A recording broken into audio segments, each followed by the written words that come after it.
দেখেন আলুর পাতা তুলতেছি আমরা। না গ্রাম আলুর ক্ষেত। ওরা কথা নয়, গ্রাম এমন একটা জায়গা বুঝলি, 2-3 দিন বা এক সপ্তাহ বাজার না করলেও চলে। শাকসবজির অভাব হয় না। কিন্তু শহরে একদিন যদি বাজার না করিস খাওয়ার কিছু থাকবে না। এই হলো গ্রাম আর শহরের মধ্যে পার্থক্য।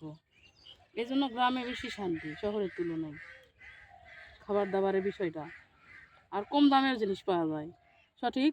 হ্যাঁ, কারণ এই যে শহর থেকে যখন তুমি গ্রামে আসো, জিনিসটা আরো পুরাপুরিভাবে ফিল করা পারো। বুঝিস নাই? বুঝলাম। আঞ্চলিক ভাষাতে কথা বলতেছি রে, মানুষ কিভাবে এদিক ধর কোথায় যাচ্ছিস? আঞ্চলিক ভাষায় কথা বলতেছি, সেই বাঙালি রে, বাংলার আমাদের বাংলা। গ্রামীণ ভাষা হচ্ছে এগুলা। জয়পুরহাটের ভাষা তাই না? হ্যাঁ। জয়পুরহাট জেলা পাঁচবি থানা। কোন গ্রাম এটা? বহরমপুর গ্রাম। হ্যাঁ, গুড। যাক, এতদিন পরে একটা ভিডিও ডিটেলস বলা হলো।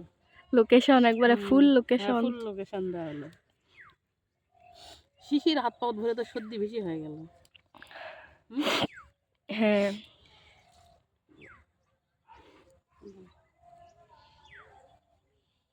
কয় সিগারেট হয়েছে?